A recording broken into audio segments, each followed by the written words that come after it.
Every evening, at exactly 7:15 p.m., the house grew quiet. Not the peaceful kind of quiet. The kind that makes your chest feel heavy. Amina stood on a small wooden stool, carefully placing plates on the dining table. 1 plate. 2 plates. Then she paused. She took a deep breath, and placed the third. Her father watched from the doorway. He never stopped her. The third plate belonged to her mother. Amina was 9 years old when her mother died. Too young to understand death, but old enough to feel its sharp edges every day. Her mother, Sarah, had been warmth itself. The kind of woman who hummed while cooking. Who tucked hair behind Amina's ear and said, "Even on bad days, we smile." On the night everything changed, Sarah had been sick. Not the scary kind, just tired, she said. She kissed Amina's forehead and whispered, "I'll rest for a bit. When you wake up, I'll be better." Amina believed her. Children always do. But morning came with silence. No humming. No smell of breakfast. Only strangers' voices and her father's broken crying. That was the day Amina learned that promises can disappear. After the funeral, people slowly stopped coming. The food finished. The condolences ended. Life moved on. But inside that house, time stood still. Amina refused to remove her mother's chair. "It's Mama's," she said firmly. Her father nodded, even though it hurt.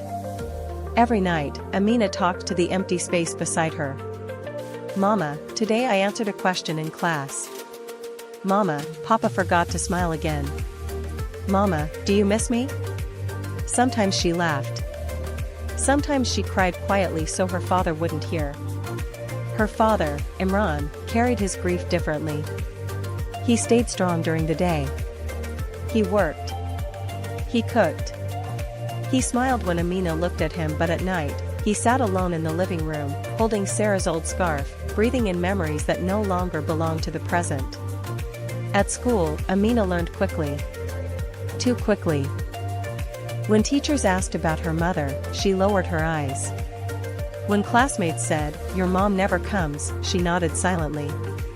One day, a girl asked bluntly, "Did your mom leave you?" That question stayed with her.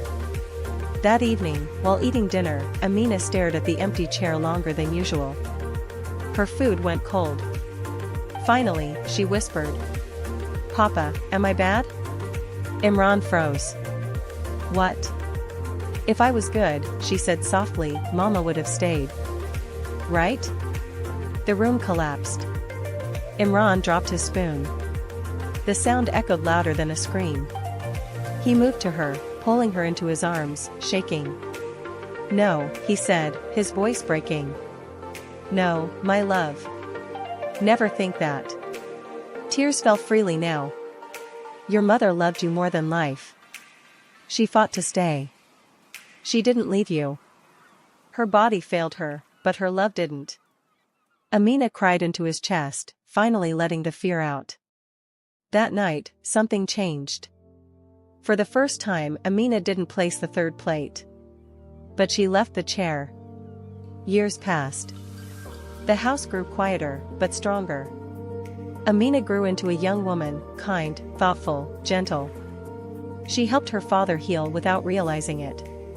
They learned to talk about Sarah without breaking. Sometimes they laughed. Sometimes silence said enough. On graduation day, Amina looked at the crowd. Everyone had someone cheering. She imagined her mother there. "You made it," she thought. Years later, on the morning of her wedding, Amina stood alone in the dining room. The table was decorated with flowers. She pulled out the old chair. Placed a white rose on it. Her hands trembled as she whispered, "I didn't set a plate today, Mama." She smiled through tears. "But I saved you a seat." Her father watched from afar, tears in his eyes. Some people never really leave. They don't sit at the table anymore. They don't speak. They don't eat. But they stay. In the pauses. In the love we give. In the empty chairs we never replace. If this story touching your heart even for a moment, then please consider give this video a like. Every person word then never say and memories then can never forget. These are these stories we bring to you not just to listen but to feel. If you love emotional heart touching stories, make sure to subscribe to your channel so the next journey, the next feeling, the next story reach for fast. Thank you for watching. See you in the next episode with a new story and a new emotional.